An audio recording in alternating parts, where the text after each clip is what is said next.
말씀은 민수기 20장 14절에서 21절까지의 말씀입니다.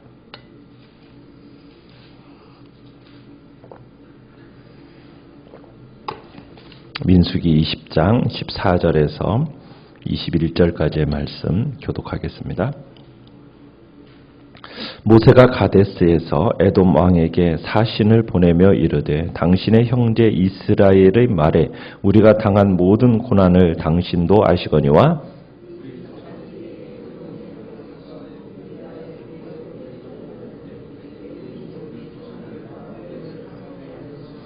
우리가 여호와께 부르짖었더니 우리 소리를 들으시고 천사를 보내사 우리를 애굽에서 인도하여 내셨나이다. 이제 우리가 당신의 변방 모퉁이 한 성읍 가데스에 있사오니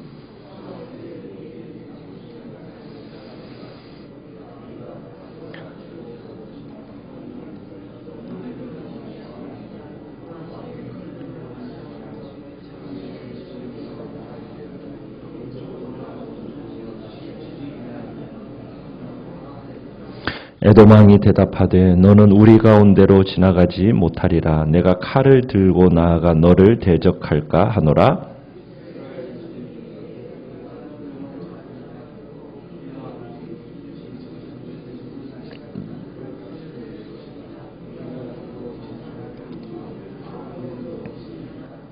그는 이르되 너는 지나가지 못하리라 하고 에돔 왕이 많은 백성을 거느리고 나와서 강한 손으로 막으니 에돔 왕이 이같이 이스라엘이 그의 영토로 지나감을 용납하지 아니하므로 이스라엘이 그들에게서 돌이키니라. 아멘. 오늘 말씀의 제목은 주님의 뜻이라면 이라는 제목으로 말씀을 나누고자 합니다. 어제 말씀은 무리바 물사건에 이어서 오늘은 이스라엘의 에돔 땅 우일 사건을 기록하고 있습니다. 이스라엘의 지금 현재 위치는 어디냐면 가데스라는 곳입니다. 이 가데스에서 이제 가나안 땅을 향해 가려면 지형상으로는 사해 남단을 거쳐서 요단 동편으로 나아가는 건데 이 땅이 이 가장 적합한 곳은 반드시 이 에돔 땅을 통과하면은 굉장히 빨리 갈 수 있는 길입니다. 그러니까 가데스에서 가나안까지 갈 수 있는 가장 빠른 길은 에돔 땅을 관통하는 거예요. 그래서 모세가 에돔 왕에게 요청을 하는 겁니다. 모세는 당시 국제 관례에 따라서 에돔 왕에게 사신을 보냅니다. 외교 편지를 들고 이제 편지를 보내면서 에돔 땅을 지나갈 수 있게 해달라고 허락을 구한 거예요. 그러면서 모세는 이스라엘이 애굽에서 겪은 일이 그리고 어떻게 하나님의 천사들의 도움을 받아서 여기 가데스까지 이르게 되었는가 이 일에 대해서 이야기를 합니다. 그러면서 지금 이스라엘의 형편은 어떠한지를 말하고 이 형제 나라를 도와달라고 지금 부탁을 하는 겁니다. 14절 중반절에 보면 이렇게 얘기하죠. 당신의 형제 이스라엘의 말에 이렇게 하니까 형제 나라라는 거예요. 에돔이 누구의 자손들입니까? 에서의 자손들이잖아요. 그러니까 야곱과 에서 형제의 나라라는 얘기입니다. 그래서 형제의 나라를 도와달라고 지금 부탁을 하는 거예요. 그러면서 보면은 16절에 가보면은 모세가 천사를 하나님이 우리 이스라엘에게 보내셔서 이제 이스라엘을 이렇게 구원하셨다라는 천사의 언급을 이야기합니다. 그러면서 이 천사가 이스라엘의 뒤를 봐주시는 하나님, 어떻게 보면은 큰 능력이 있는 분이 우리의 뒤를 봐주신다. 지금 이렇게 얘기하는 것은 뭐냐면 에돔 왕으로 하여금 이 결정을 할 때 신중하게 생각하고 반응하라는 의미에서 지금 어떻게 보면 압력의 효과를 지금 위에서 이 천사의 이야기도 하고 있습니다. 이스라엘은 지금 에돔 땅을 지나가는 이 왕의 큰 길만 이제 따라가겠다. 어떠한 피해도 입히지 않겠다. 지금 그렇게 얘기해요. 심지어 영토 안에서 우물물도 마시지 않겠다. 이렇게까지 얘기를 합니다. 자, 이에 대한 에돔 왕의 대답은 어떻습니까? 18절을 가보시면은 이스라엘은 절대 에돔 땅을 지나갈 수 없을 것이다. 이렇게 반응이 나옵니다. 만약 이스라엘의 에돔 땅을 지나가려면 전쟁을 불사이할 거다. 이렇게 경고를 하는 거예요. 그러니까 에돔의 이 같은 반응은 좀 지나치다고 할 수가 있겠죠. 평화를 제시하면서 이렇게 평화를 제시하는 사람들에게 지금 잔혹한 말로 대응해 왔기 때문입니다.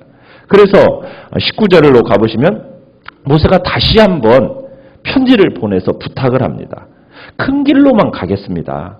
혹시 물이라도 마시게 되면 우리가 그 값을 쳐주겠습니다. 이렇게까지 약속을 해요. 자, 이에 대한 에돔 왕의 답변은 무엇입니까? 20절은 너무나도 완고한 답변이 와요.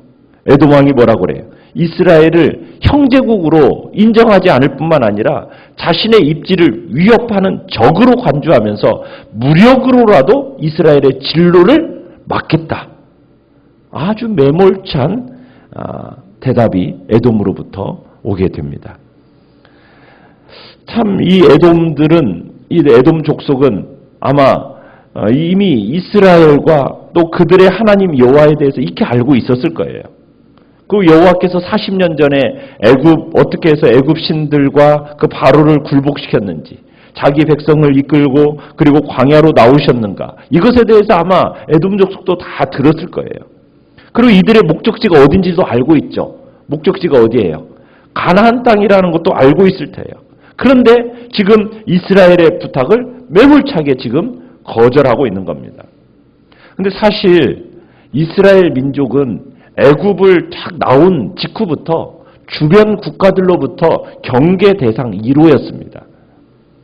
이스라엘 백성들이 자신들을 침략하지는 않을까 하면서 두려워하고 경계하고 그러면서 강화를 하면서 대적하고 있었던 거거든요. 자, 에돔 왕이 모세의 요청을 거절합니다. 자, 이스라엘의 반응은 어떻게 나옵니까? 당시 이 모세와 이스라엘 백성들은 수적으로 우위에 있었어요. 어떻게 보면은 에돔 군대와 이렇게 싸우면은 충분히 이게 이길 수 있는 위치였습니다. 그런데 모세는 그들과 싸우기보다는 어떤 길을 택합니까? 21절 끝에 보니까 그들에게서 돌이키니라. 뭐예요? 에돔 땅을 돌아가는 길을 선택을 합니다. 지금 지름길인 에돔 땅, 그 에돔 땅을 가나안으로 가는 이 지름길인 에돔 땅을 포기하고 이제 먼 길로 우회해서 홍해길로 다시 우회해서 갈 수밖에 없게 된 거예요. 모세는 형제 나라와 싸우기보다는 이제 에돔 땅을 돌아가기로 그렇게 한 거죠.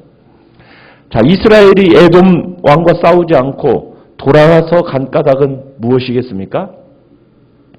약속의 땅을 정복하기 전에 형제 나라와 싸우는 것은 옳지 않다라고 생각했기 때문이겠죠. 또 이스라엘의 최종 목적지는 어디입니까? 에돔 땅이 아니었어요. 가나안입니다. 그런데 지금 뭐 시간이 급한 것도 아니고 괜히 싸워서 서로 피 흘리는 것이 좋지 않다라고 생각을 했겠죠. 그런데 무엇보다도 궁극적인 이유는 뭐냐면 하나님께서 에돔과 이 에서의 후손과는 다투지 말라고 하나님이 명령을 하셨어요. 그래서 그에 대한 순종으로 에돔과는 싸우질 않는 겁니다. 그러니까 이 에돔길은 한마디로 말하면 하나님이 이스라엘에게 허락하신 길이 아니었던 거예요. 그 길은 이스라엘에게 막힌 길이었던 거죠. 우리가 인생길을 가다 보면은 하나님의 말씀대로 가는데 그 길이 멀리 돌아가는 경우가 있어요. 더 많은 수고를 해야 될 때가 많습니다. 있어요. 분명히 있어요. 인생의 목표를 향해서 나아갈 때 지름길을 가로막는 장애물, 그 장애물을 어떤 때는 믿음으로 대적해서 극복하고 통과하는 진취성도 필요하지만은 때로는 인내하면서 돌아가는 자세도 필요합니다. 여러분, 그런데 돌아간다고 해서 더 먼 것은 아니에요. 오히려 그게 빠른 길일 수도 있습니다. 오늘날 많은 성도들은 빠른 길, 편한 길, 겉보기에 빠른 길을 찾으려고 해요. 그것이 좌절되면은 굉장히 믿음의 능력이 떨어진 것처럼 실망하는 사람들이 있습니다. 여러분, 내가 가려고 하는 그 길이 막혀졌다고 해서 여러분 그 길이 내 믿음의 능력이 떨어진 것처럼 실망해서는 안 돼요. 그것은 그릇된 신앙의 자세입니다. 우리는 하나님이 때로는 내가 가고 싶은 그 길을 막을 수도 있어요. 돌아가게 할 때도 있어요. 그런데 돌아가더라도 하나님이 함께 하시면 그 길은 항상 지름길이 된다는 것을 믿으시길 바라요. 순종하는 것이 하나님을 기쁘시게 하는 거예요. 만물을 주관하시는 하나님의 뜻에 순종하면은 당장에는 손해보는 것 같아요. 그러나 결국에는 그것이 최선의 길이었음을 우리는 알게 될 거예요. 그러니까 우리는 하나님의 뜻을 이루기 위해서라면 당장에는 손해보는 것 같더라도 기꺼이 그것을 감수하고 그 빠르고 좋은 길이 있는데 왜 돌아가야 되느냐 원망하고 그럴 것이 아니라 하나님의 때에 또 하나님의 뜻을 우리는 이루어가는 거예요. 우리의 최종 목표와 소망은 어디에 있습니까? 하늘에 있는 거잖아요. 그죠? 세상에 있는 게 아니에요. 우리가 세상에 마음을 빼앗겨서는 안 되는 겁니다. 우리가 세상을 살아가면서 세상 역시 우리를 절대로 환영하지를 않아요. 그렇기 때문에 우리는 세상에 대한 미련을 버리고 우리의 목적지가 어디라고요? 하늘이라는 걸 기억하고 하늘을 바라보면서 그 표대를 향하여 앞으로 나아가는 겁니다. 믿음의 정도예요. 그 정도를 행하면서 하나님의 나라가 이르는 그날, 하나님의 나라에 이르는 그날 하나님의 우리의 모든 수고를 아시고 이 세상에서 얻지 못할 크고 놀라운 영광과 상급으로 우리에게 갚아주실 것을 믿고 우리는 믿음의 정도를 걸어가는 것입니다.